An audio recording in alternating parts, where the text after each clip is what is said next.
are going to talk about diabetes. And that's a real big deal for a lot of people. There's a lot of people out there that either have diabetes or pre-diabetes, or they most likely know somebody that does. And it seems that it's been a lot of people have believed that once you get that diagnosis with diabetes, there's really nothing much that you can do. So what we're going to do is we're going to start with our true or false, and we're going to give you guys a little quiz. It's time for True or False on Be Green with Amy Live. Answer true or false to Amy's questions in the comments below, and Amy will ask our guest for the expert answer. Okay, everyone, type in the answer to this, what your best guess is, and then we will have our docs give their answer. So, first question is, true or false? You can get diabetes from eating too much. Okay, Dr. Scheuer, do you want to answer that one? Okay, so it depends on what you're eating. Certainly, if you are overweight, that can lead to type 2 diabetes. And there's a couple of different kinds of diabetes. So we'll talk about mostly, I think, type 2 diabetes here. But eating too much and eating the wrong foods, like lots of processed meats and cheeses and the standard American diet, you can gain weight, you can cause insulin resistance, and yes, you can get diabetes from that. And since you're eating too much can cause it, or eating the wrong things particularly, you can change that and reverse it if you eat the right things. Dr. Davis, did you want to add anything to that? Yeah, I mean, what Dr. Scheuer mentioned, spot on. I think for me, when I think about diabetes, I don't think about people eating too much food that is what has caused them to, get diabetes or not be able to reverse their diabetes because they're eating too much. Really, it comes down to the type of food, not the quantity. And that's one thing that I love to talk to my patients about, is that this way of eating should not be a chore. It should not be about portion sizes, calories, too much, too little. It should be very natural. As long as you're eating the right foods, you should feel very naturally hungry and very naturally full. And that's what you focus on, are those, whatever your body is telling you when you need to eat. And it's not at all about eating too much. If you're eating the wrong types of foods, then yes, absolutely, that's going to affect diabetes, but it isn't about the quantity, it's about the quality of the food. Well, those are great answers. So let's talk about the types of food, and everybody get ready for the next true or false. True or false, people with diabetes should not eat fruit. Dr. Davis, you want to start with that? So, right, because what we've all been told is that diabetes is from excess sugar, right? That's what most people think, is I eat too many carbs or I eat too much sugar, and that's why I am either at risk for developing diabetes or I've already developed diabetes. But what we now know is that although yes, diabetes technically is increased blood glucose, right? It's increased sugar in your blood, but it isn't from eating excess sugar, and certainly not from eating fruit. So the sugar from fruit does not cause diabetes. You can eat fruit all day, every day, and not only would you not develop diabetes, but if you are at risk of it, it would lower your risk. You could treat or reverse diabetes by eating a lot of fruit. And what I wanted to mention also with the sugar is that, what we now know is that it's more likely that it's the type of foods that you're eating that are high in fat, highly processed foods, high in fat, and lots of animal products that we now know are what lead to diabetes. It's not about excess fruit consumption. Okay, Dr. Scheuer? I 100% agree. I have so many patients who come to me saying, I have diabetes, I'm not allowed to eat fruit. And that is so diametrically wrong for what really causes diabetes. So fruit is actually really good for you. And as Dr. Davis said, there are studies out there that show the more fruit you have, the less risk of diabetes you will have. And now you got to be careful. I'd be really careful and not consider that fruit juice. And I would not consider that a lot of dried fruits, because you want the fiber, you want the water content. As Dr. Davis said earlier, it's what you eat, and more than how much you eat.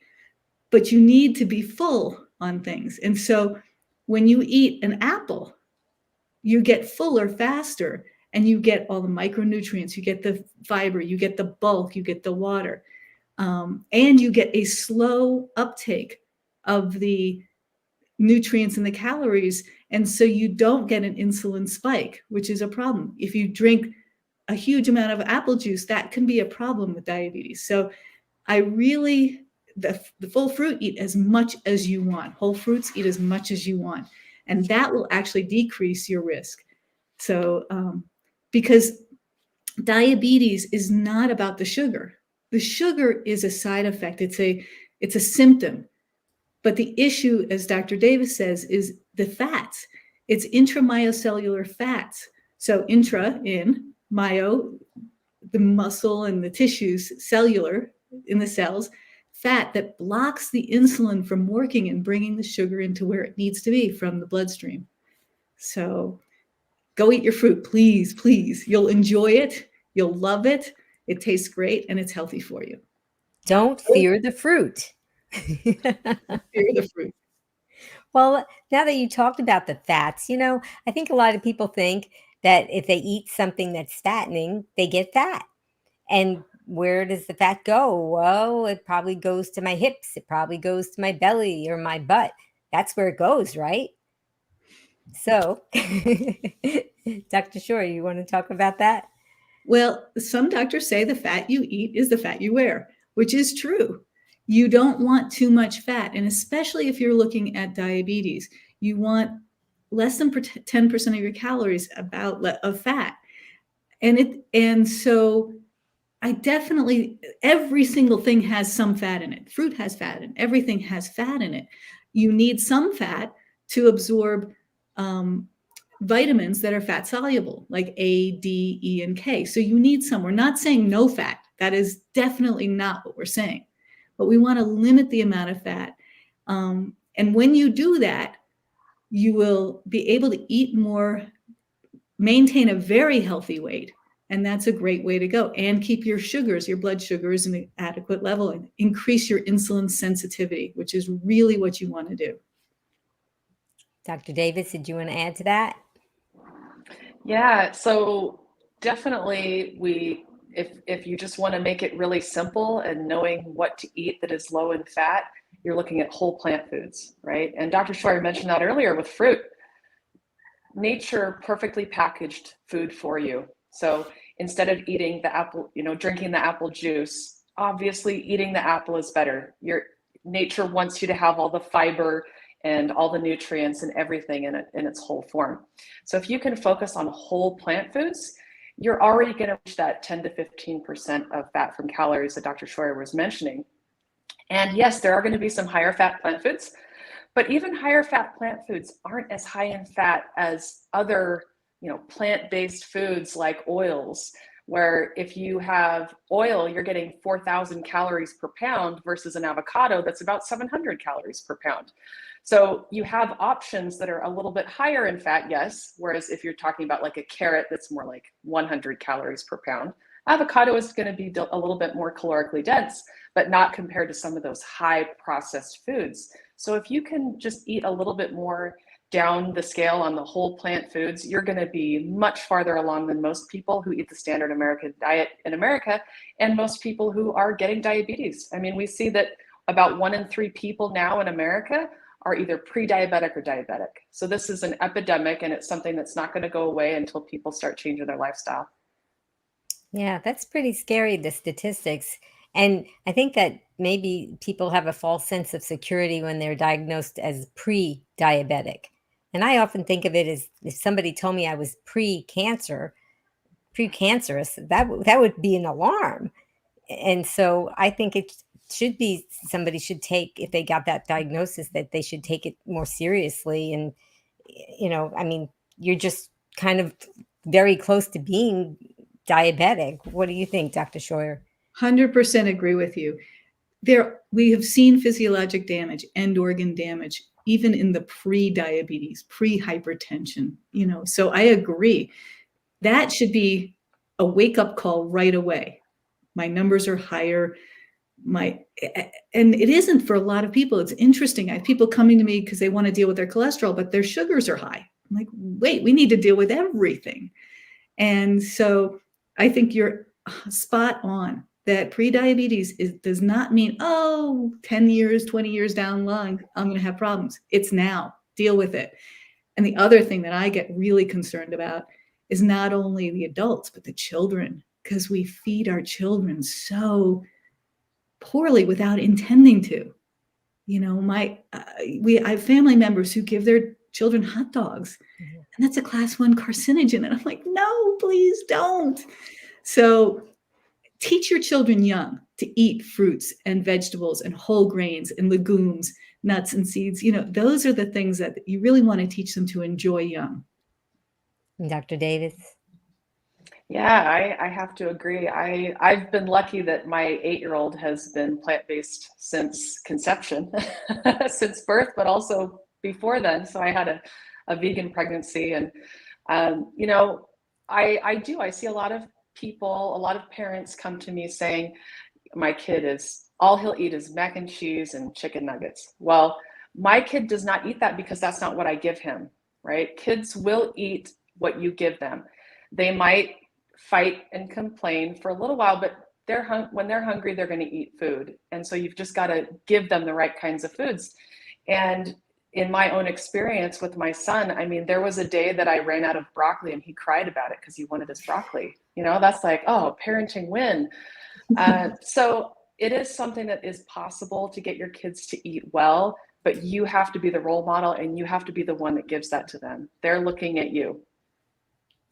Okay, well, we have a question, and the question is when to limit fruit to 3 pieces a day. Heart disease, Esselstyn, or mastering diabetes, no heart disease, but over 50 years on standard American diet, whole food plant-based going on 5 years. So do you want to answer that, Dr. Davis? I do not ever tell anyone to limit fruit for no reason. Okay, and Dr. Scheuer? 100% agree with Dr. Davis. I have never told somebody to limit their fruit. Yeah. Now, I've heard that sometimes some people could be a little more sensitive to one type of fruit versus another, or maybe even one type of legume or one type of starch. So maybe that might be some way that they could fine tune it. Now, both of you are doctors at plant-based telehealth. And if somebody was running across something like that, they could book an appointment with one of you through the plant-based telehealth, and you could help them tweak their intake of foods and determine, right, Dr. Scheuer? Absolutely. I love my partners at plant-based telehealth because first of all, we are in the 50 states and DC, and we have such a brain trust of wonderful people that if I don't know the answer, I can say to my colleagues and type them up and say, hey, somebody asked about limiting 3 pieces of fruits. What do you do? Why? And 98% or 95 to 98% of what we say is all 100% similar for everybody. There's just a little bit that does need to be tweaked. I tell somebody who's end stage heart disease a little bit different than I tell a 20-year-old athlete. So there are things that we can tweak with each person. And each person has things that, like, again, fruits are great. I eat way more than 3 fruits a day. But I also eat tons and tons and tons of green leafy vegetables. And I eat tons of grains. And some people have different, and legumes, reactions to different individual legumes, grains, or fruits. So yeah, you want to individualize it a little bit, but that's where you can come see us and we can help you out. Yeah, that's so true. And I think that people, if they would journal what they ate, that they might see that if they were including the fruit, maybe they weren't including as many greens and things that they should have. And you have to plan it out a little bit. I mean, it's nice to watch presentations like today and to read some books. But when you're dealing with something like diabetes, you may need a little help from a physician and not just doing it alone because, well, I mean, Dr. Davis, if someone who had diabetes adopted a whole food plant-based lifestyle, they could maybe become dangerously over medicated very quickly. Is that right? Absolutely. And I would say that a lot of the time, the people who come to me with diabetes are looking to reverse their diabetes or get it into the best place it can be without medications.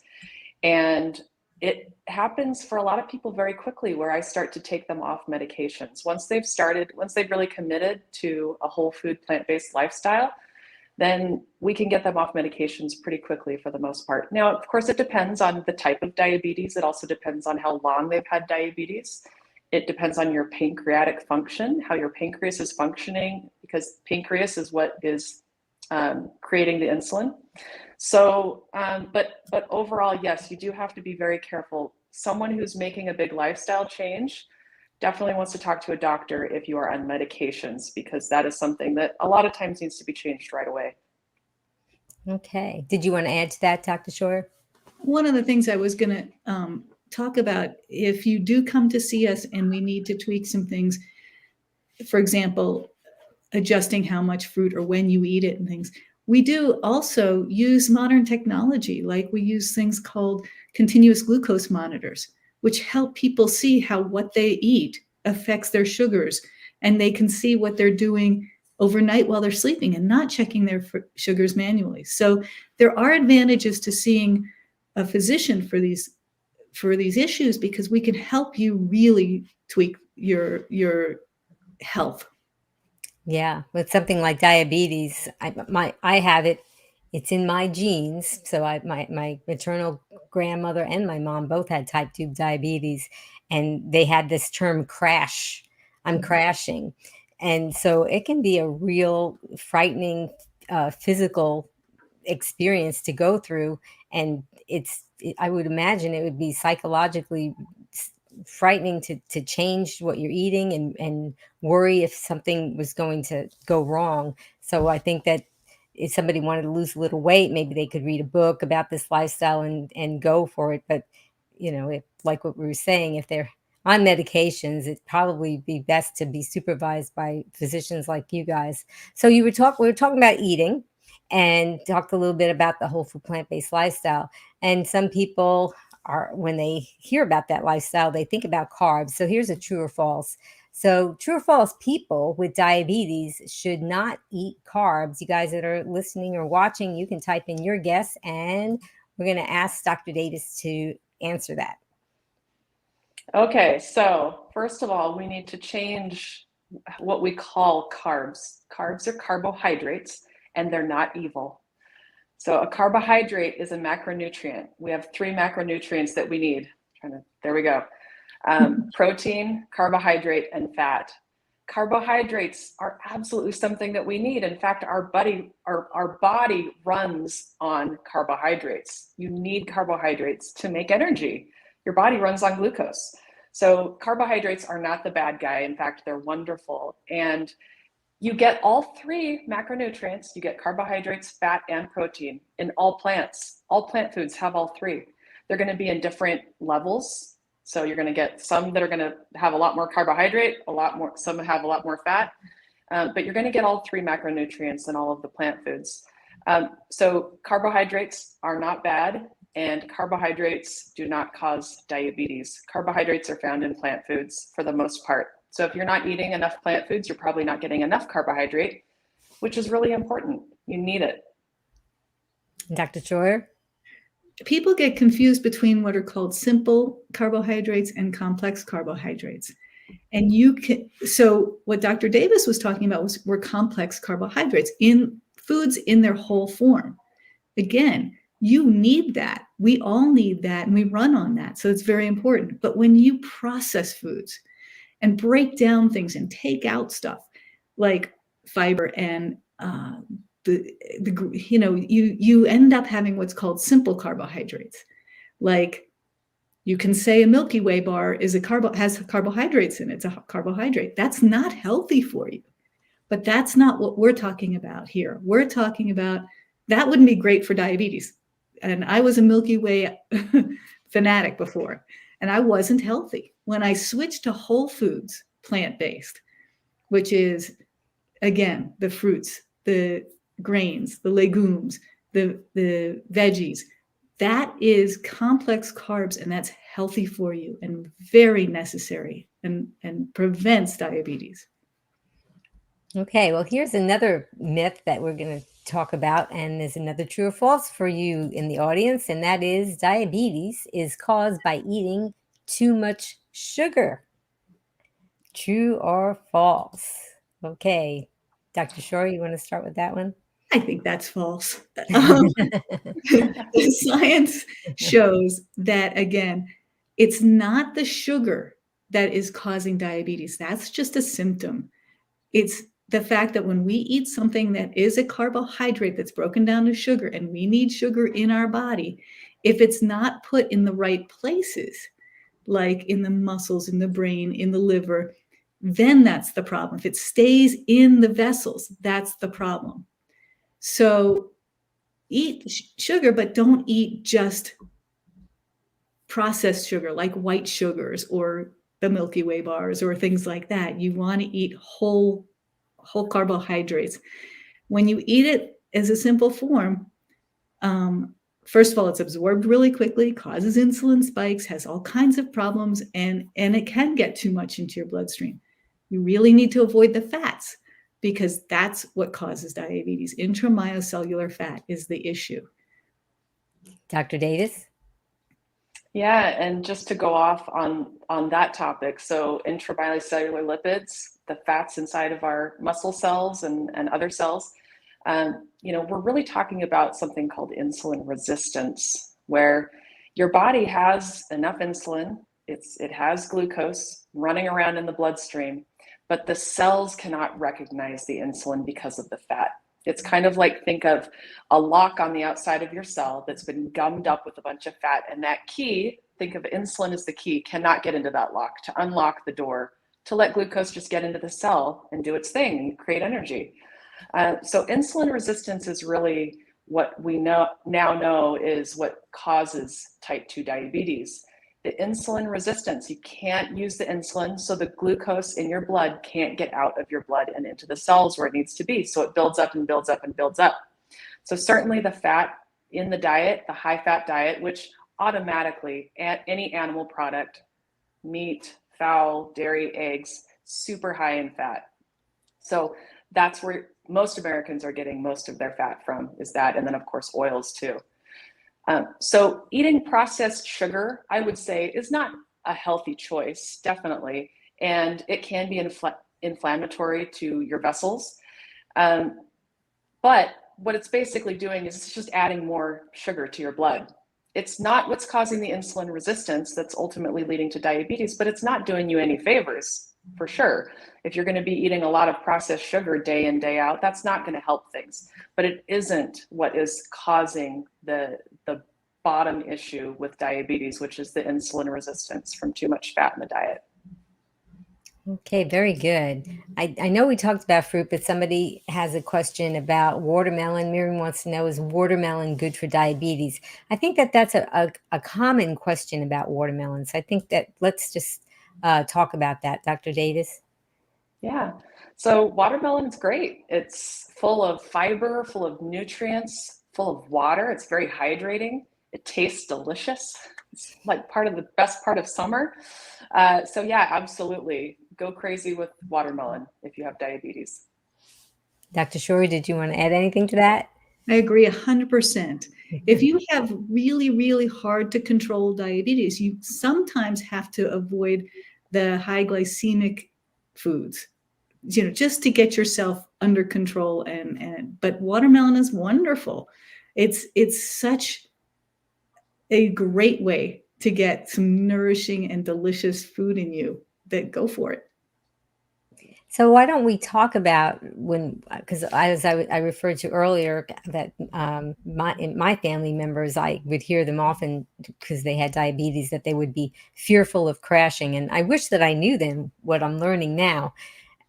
And one thing that I did learn about was beans and the second meal effect. So did you want to talk about that, Dr. Scheuer?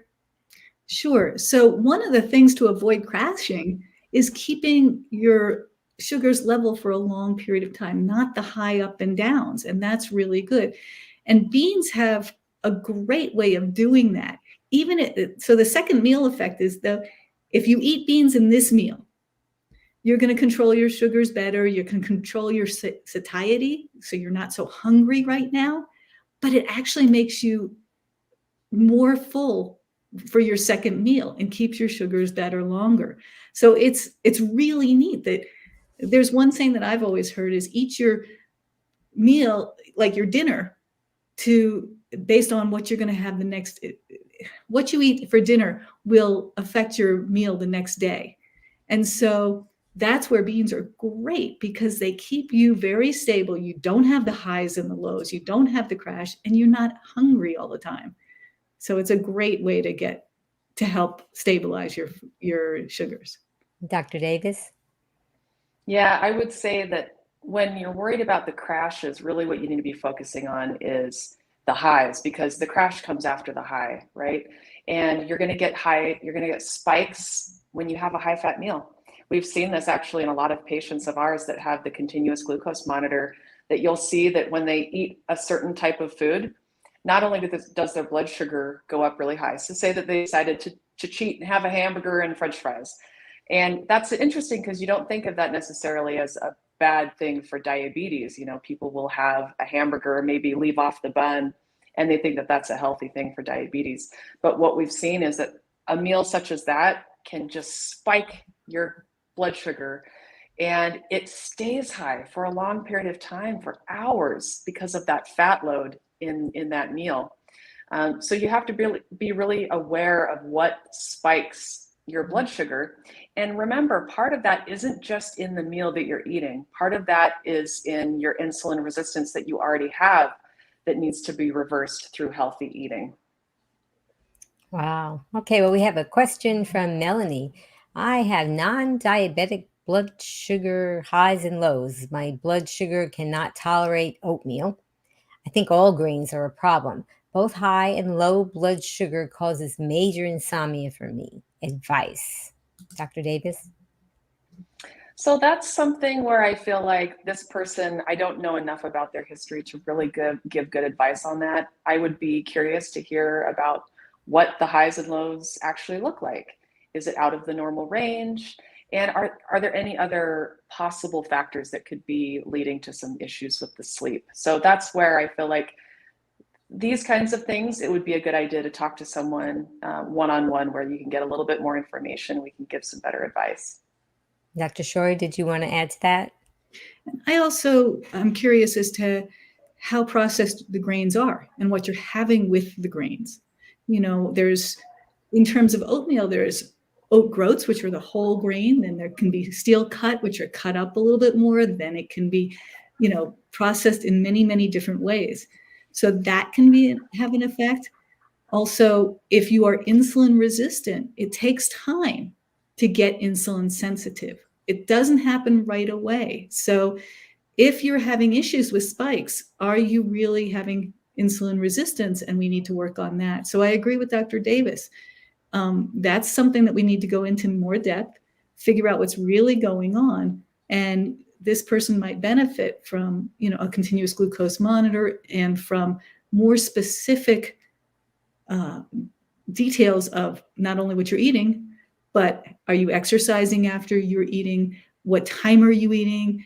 And affecting your sleep? How's your stress level affecting? There's so many other things that we need to get into to figure out what's exactly going on. And that's what I love about you guys and your practice, because you're lifestyle medicine doctors. You don't just prescribe pills and procedures, but you look at the whole picture and the things that you were discussing, not just diet, but also sleep and stress and so many things that I think are important to consider with diabetes.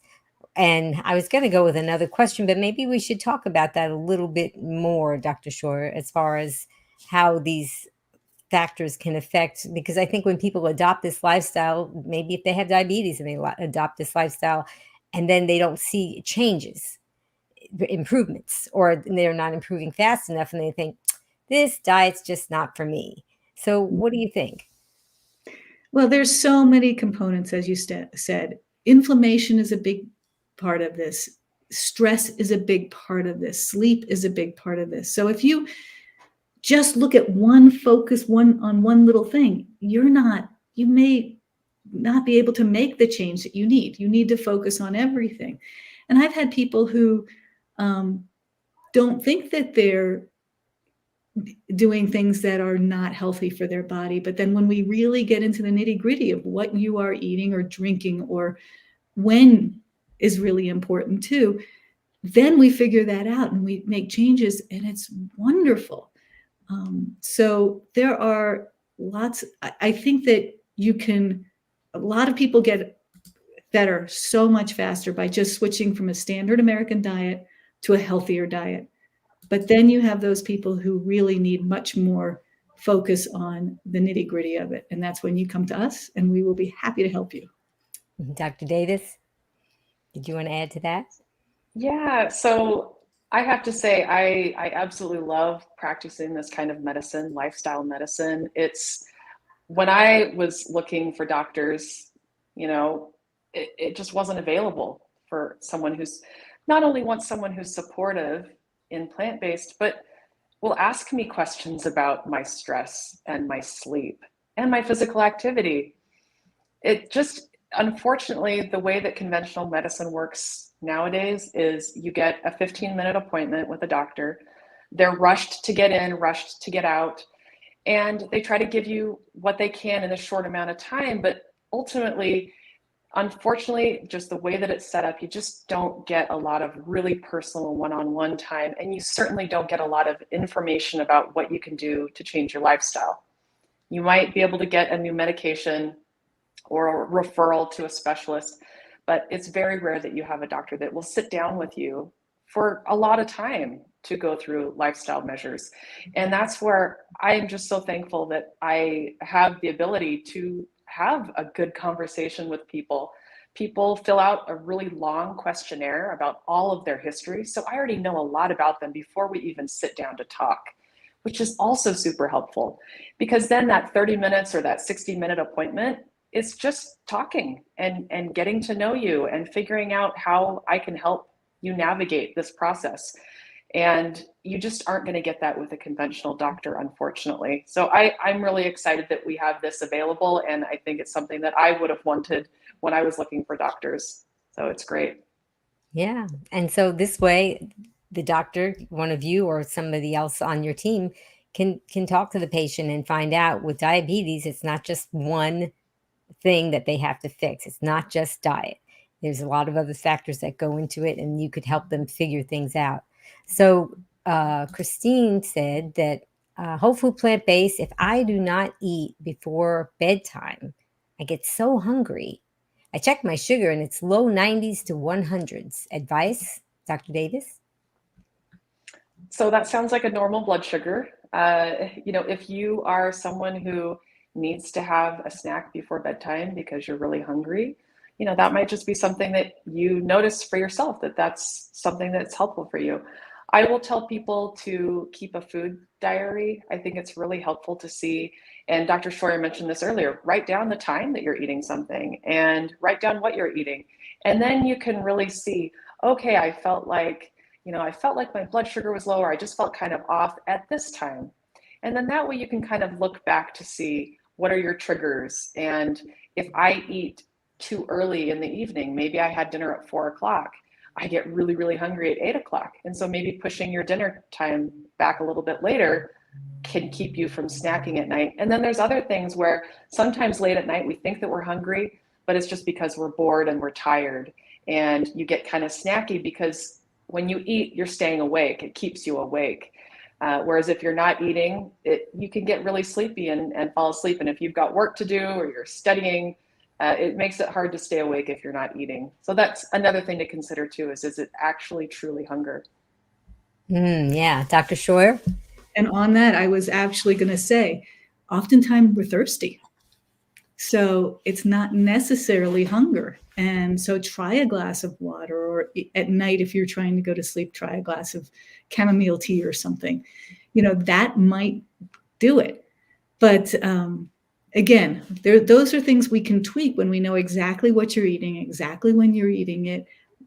I agree. That's a very normal sugar level. And so a normal glucose level in your blood. So let's find out what else is going on. Yeah, I think that a lot of people are hearing the buzz about intermittent fasting, and it could be appropriate for a lot of diseases. But with diabetes, I just keep thinking back to my family members who would just be so frightened about crashing.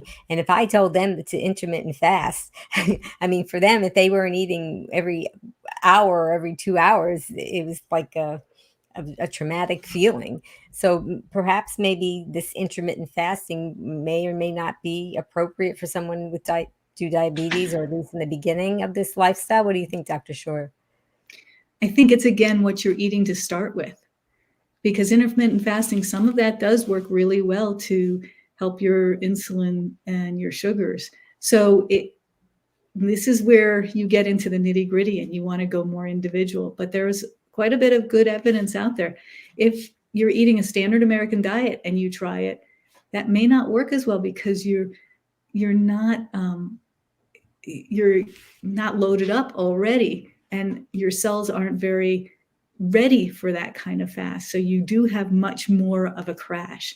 Whereas if you're eating a plant-based diet and you already have what you need in your cells and you have time to do that, it works a lot better. So that's where I'd go into individuality for that one. Did And you also want to add depends anything? on your Go ahead. meds. I was thinking about the person who felt like they're crashing at night. Are they on medications that start kicking in at a certain time and make them feel bad? So we need to look at that too. Oh, there's so many factors to think about. You're so right. Dr. Davis, did you Yeah, want to I add was to going to that? say intermittent fasting, I think, is a great tool. I think it's a very natural way to eat, that we aren't meant to be eating 24/7, that having a break at night while we sleep and when it's dark makes sense. And it really allows your body to heal any damage, get rid of any toxins. It's just a nice break for your body. So I think it makes a lot of sense. Now, you mentioned with diabetes being fearful of family members who are crashing and needing to eat to keep their glucose levels up. And I think that that probably comes into play more with people who are on insulin. And insulin, if you're taking insulin, absolutely, that causes your blood sugar to go down. And that can be why, if you're a diabetic on insulin, you really need to talk to a physician like one of us if you're looking to change your diet, because we do see that people get over medicated very quickly and can have those crashes that you're talking about. So someone who's on insulin, I would say be very careful of doing any sort of intermittent fasting if you're already on insulin. Just talk to a doctor before you do anything like that. Okay, well, we did have a question. I think you kind of covered it, but let's just put it up.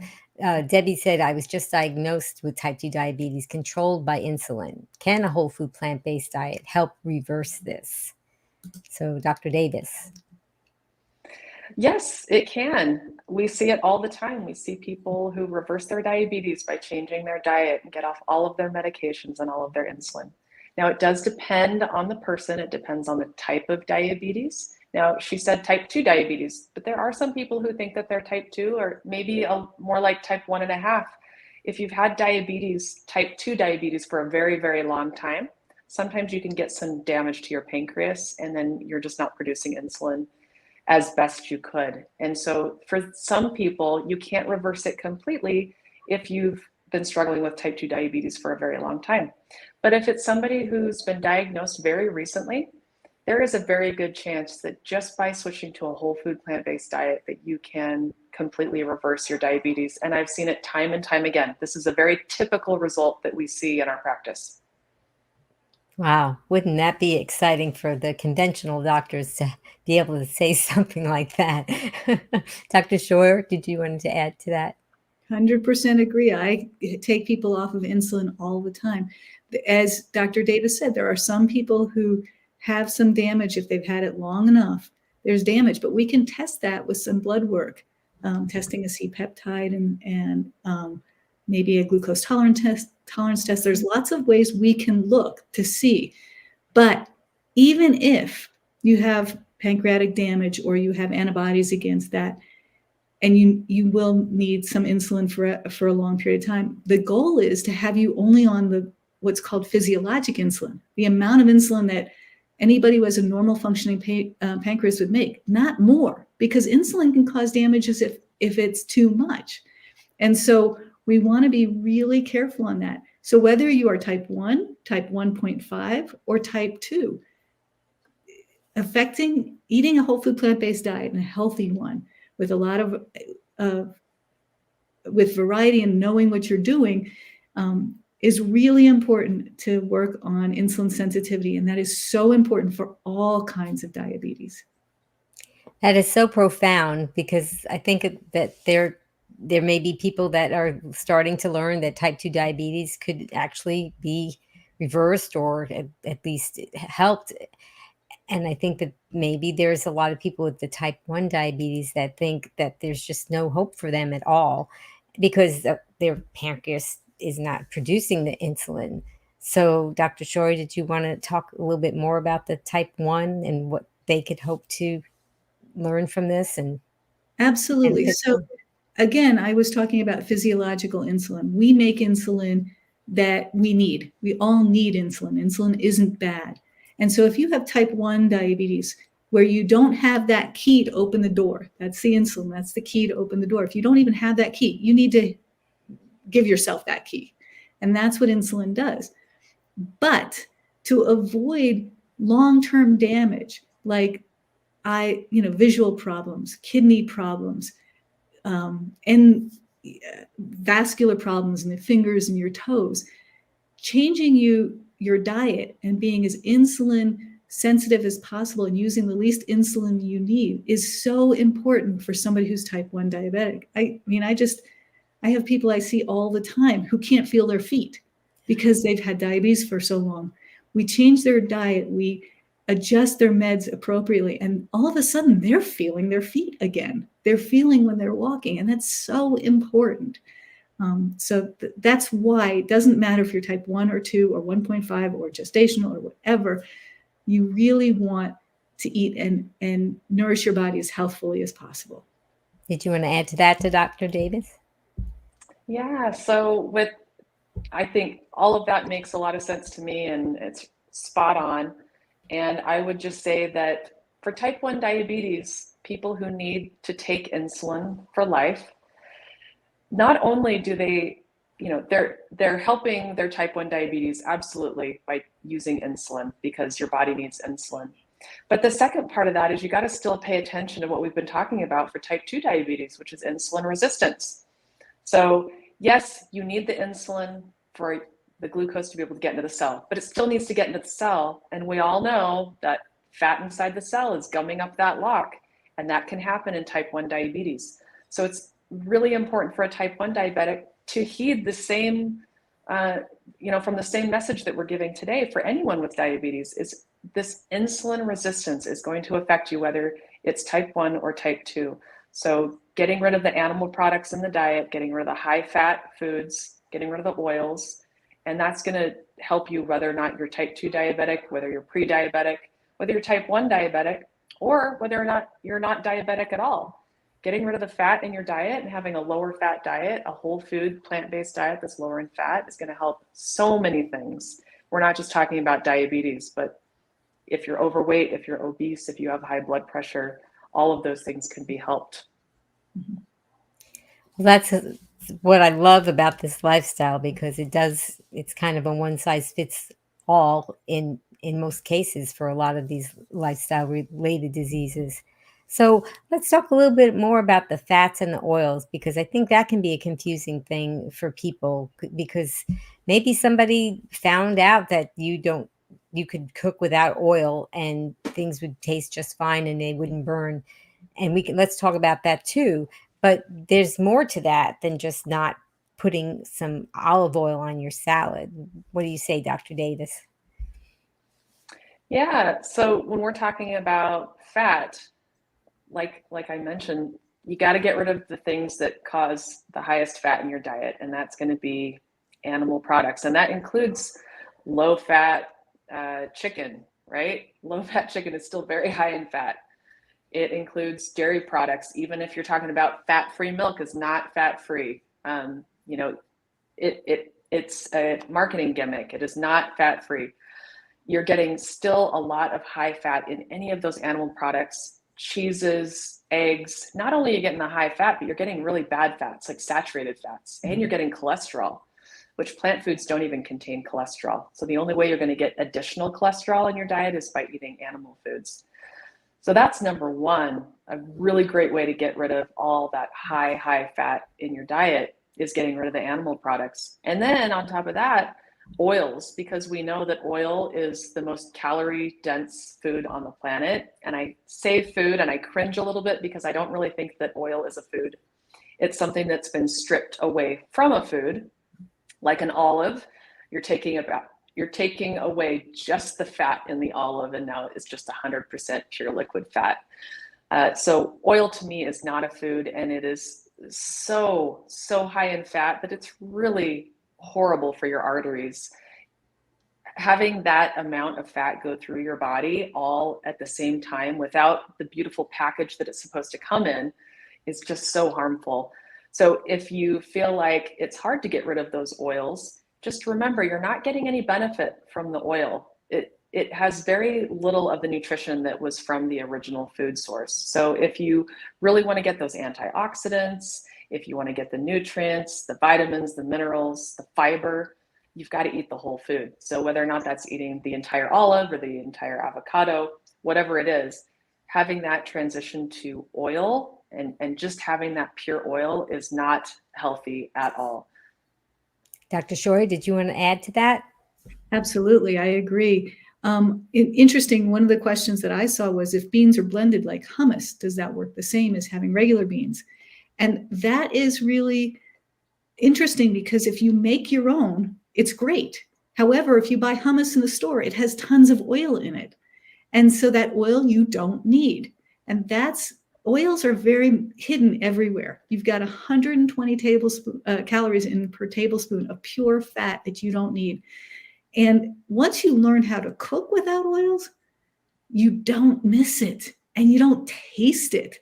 You want to have that whole food like the olive, like the avocado, instead of pulling out the oil from it, because you're taking away the fiber, the micronutrients, and you're leaving just fat. And in this case, it is true. The fat you eat goes to the fat you wear.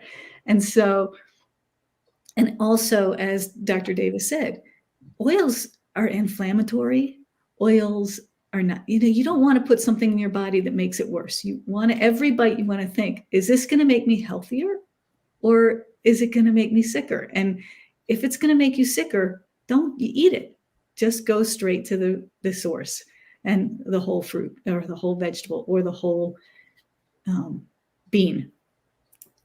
Great answer. I often think about how when you're people who cook with oil in the kitchen and they may have like a little separate container so that when they're ready to clean up, they wouldn't dare pour the oil down the drain, right? And that drain is a pretty wide drain compared to your arteries and things inside of your body. So if you wouldn't pour it down the drain, I don't know why you'd want to pour it down into your body. Okay, so Angela wants to know, once you're on dialysis for diabetes, is it still possible to reverse diabetes? So, Dr. Davis. So dialysis is when you have end-stage kidney disease. And if that is something that's caused by diabetes, to me, that says that you've been living with diabetes for a very long time because you've had so much damage to your end organs that your kidneys aren't functioning properly. So it really is on a case-by-case basis. We have seen some people be able to improve their kidney function, definitely, by switching over to a whole food plant-based diet. And we have seen people be able to either better manage or reverse their diabetes. But this is on a case-by-case basis, especially when you're talking about somebody who's been struggling with this for years and years and years. There is some damage that's going to be done that cannot be reversed in some people. Of course, if you can start today, you're going to have benefit. No matter what, you're going to have benefit. There might be some things that we just can't completely reverse, because if it's been years and years and years of your body taking these hits, it's not always easy to come back from that. But there is still hope, because we do see that people still get benefit. Even if it isn't completely reversing a disease, you're still getting benefit by either requiring less insulin, getting off some medications, maybe not all. And we have seen people improve kidney function. So it is definitely possible to still get improvement no matter how long you've been living with a chronic disease. Dr. Scheuer? Absolutely. If you are on dialysis and you want to change your diet, though, please talk to your doctor. And if your doctor does not believe in plant-based, find one that does. Dr. Hashmi is a nephrologist who is plant-based, because when you change over your diet, you're going to add a lot of potassium, which is really, really good. But if you are on dialysis, you have to adjust that a little bit when you're doing that. So if you're on dialysis, yes, there is hope. There is hope that you can reverse some of the damage done. And if there's not too much damage, you can see significant reversal, which is great. But don't do that alone. Please see a doctor for that one. Okay, that's good to know. So one thing that we didn't talk about, and I think it's something that a lot of people like to incorporate into their lives, is alcohol. So Dr. Scheuer, did you want to talk about alcohol as it relates to diabetes? As it relates to diabetes, sure. Alcohol is sugar. It's pure sugar, and it's a processed sugar. So remember we said sugar wasn't the problem. It's the processing. Alcohol it's so socially ingrained. So it's an interesting one there. But if you look at the World Health Organization, they're seeing that any alcohol is associated with cancers, and breast cancer especially. So again, I wouldn't necessarily don't start it if you're not drinking. And if you are drinking, cut it down. It's empty calories. I am not a huge fan of alcohol. Okay, Dr. Davis, do you want to add to that? Yeah. Unfortunately, there is no amount of alcohol that is healthy. So if you're someone who drinks alcohol, just know that by doing that, you are increasing your risk of certain diseases, including cancers like breast cancer, like Dr. Scheuer mentioned. So trying to get off of alcohol, I think, makes a lot of sense for anyone, but especially diabetes too. If you're really looking to turn your health around, alcohol is not going to be helping that. It is. It's a processed sugar, and it's doing harm. It's doing harm to your organs, your liver, your arteries, your brain. It's not doing anything good for your body. Right. And I would think that if you did consume it, even if you didn't consume a lot, even just a one serving, which people don't think about, the wine, for example, with wine glasses, their wine glasses are like this big, where that's probably 2 or 3 servings, but it has to kind of let your defenses down a little bit and maybe make you consume foods, that either more foods than you should be having, or the foods that you shouldn't be having, just because it's changing your perspective on life during that moment. So maybe even for that reason too, it could really be detrimental to your lifestyle and to what your goals are. As Dr. Davis said, it's not healthy for you. So I wouldn't suggest my 17-year-old just take a little bit of cigarettes, So I don't think that suggesting alcohol is a good idea. Very good. Very good. So now somebody was just learning about this today, and they was, what is all this talk about whole food, plant-based, and fiber and and different fats? Well, I mean, what should they do if they just said, okay, I have diabetes and I want to make a difference, but I don't know really where to start? So, Dr. Scheuer, where would you think that they should start? What should they do? What should be their first step? First of all, feel free to contact any of us at any time at Plant-Based Telehealth. But also, I absolutely love a book called Mastering Diabetes by Cyrus Kambata and Robbie Barbero. It's a very good thing. You can go to your library, take it out, or listen to it on audio tape. It explains diabetes extremely well. And that's probably where I would start. And then I would start, depending on where you are. I mean, if you're eating a standard American diet, start by adding some of the good stuff, like adding fruits and vegetables and crowding out some of the bad. But there's a lot of misinformation out there. So please come to an expert and talk to one of us about it. And Dr. Davis?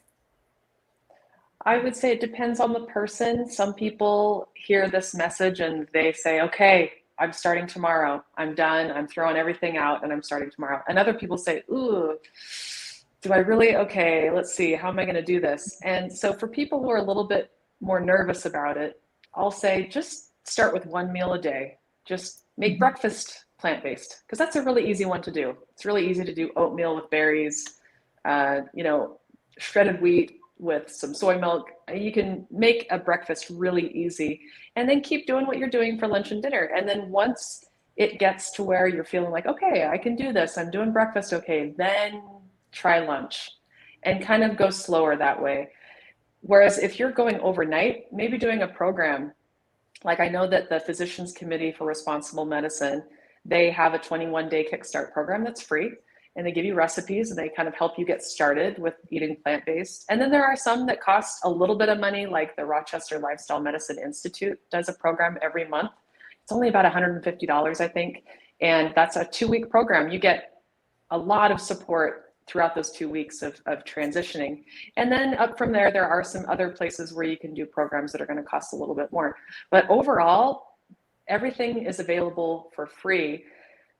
You can make this change without spending any money. Now, if you come to us, of course, you would have a doctor that could help you get off medications if you need to do that while you're making the transition. But I love the Mastering Diabetes book. I think that's an excellent recommendation for something that would be pretty inexpensive. And then also, I really like the Starch Solution book. That's a book by Dr. John McDougall that I think is also a really good one if you're looking to transition to a plant-based diet. Well, a lot of good resources. Thank you guys for sharing that. I didn't ever have pre-diabetes, but my numbers were climbing and I knew that it was going to eventually get that way. Unfortunately, I discovered this lifestyle before it became to that point. But I do remember that I would get shaky in between meals, and even if I wanted to exercise, I love to do it in the morning because then it made me feel good about myself all day instead of trying to remind myself all day that I needed to do it and then maybe not doing it. So, but I could never exercise unless I had a meal, because in the middle of exercising, I would feel shaky and not feel strong. So is it different for people with diabetes when they try to do exercise, Dr. Davis? It is, because exercise is actually kind of like it's like going through the back door of your cell. So instead of requiring the insulin to let glucose into the cell, when you exercise, that automatically lets glucose into the cell.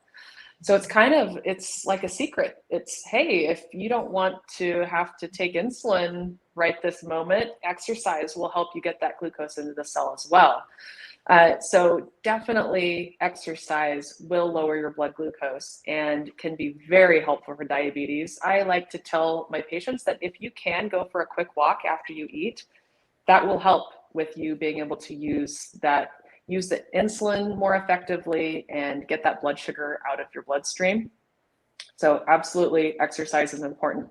But you also do want to be aware that it does work really well by letting glucose into the cell. And so if your blood sugar is already low, and if you're somebody, maybe you're on insulin or maybe your blood sugar is just low at that time, you do have to be careful because it is going to work to get that glucose out of your bloodstream. Dr. Scheuer? Yes. Dr. Davis said it perfectly. It does. I use the analogy of the window. You go through the window instead of the back door. Yes.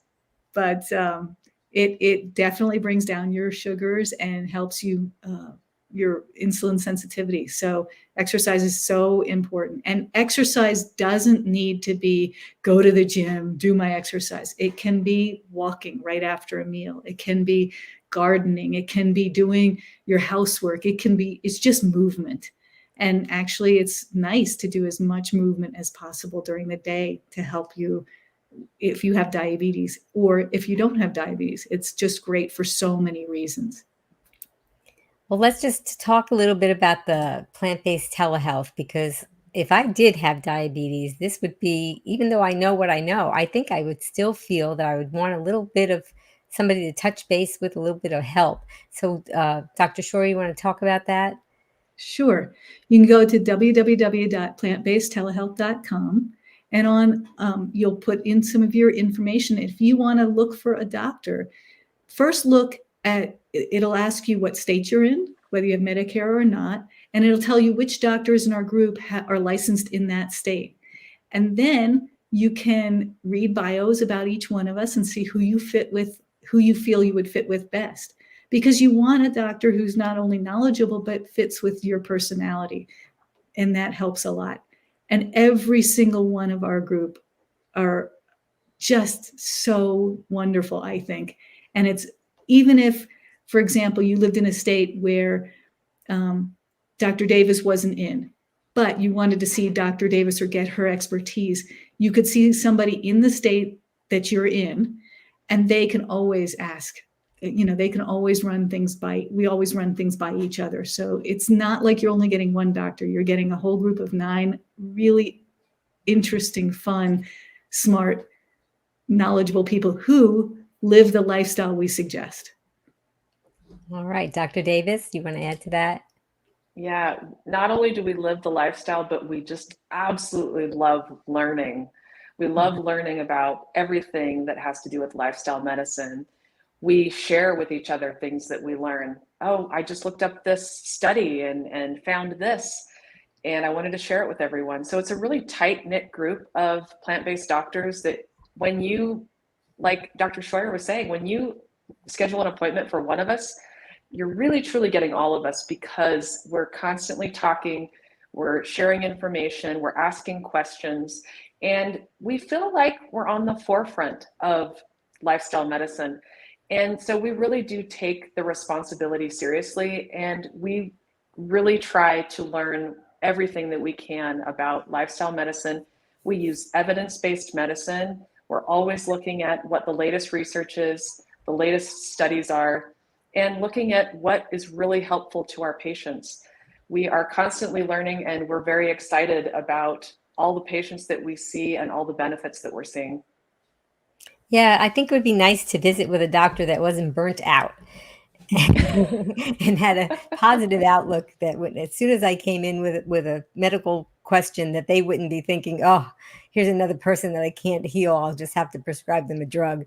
And Yeah. So that must be so nice. And with the collection of the doctors, you have different languages that some of you are bilingual, and Dr. Scheuer, you sign, so American Sign Language and Spanish for me. We have Spanish, Cantonese, French. Trying to think if there's, and yeah, those are the ones that I can think of. And American Sign Language. So that's even really fabulous. Well, I wanted to ask everybody that's listening or watching, what did you learn today? What was your takeaway? Because this is going to help people who are looking at the comments. Put this in the comments so that people in the future who are looking at this broadcast can see what were some of your takeaways. Now, I wanted you guys to please stay tuned for a special announcement. I do want to thank Jess Tass Voice. She did the countdown, and she did the promos and the intros and all that. And Jess Tass Voice, who's coming up next? Learn the best strategies for adopting and sticking to a whole food, plant-based lifestyle. Amy Zacharias, MD, is board certified in both family medicine and lifestyle medicine at Plant-Based Telehealth. Bring your questions Wednesday, January 26th, 3 p.m. Eastern, noon Pacific, on Be Green with Amy, live. Well, I do want to thank all of you in the audience for watching. I want to thank Dr. Scheuer and Dr.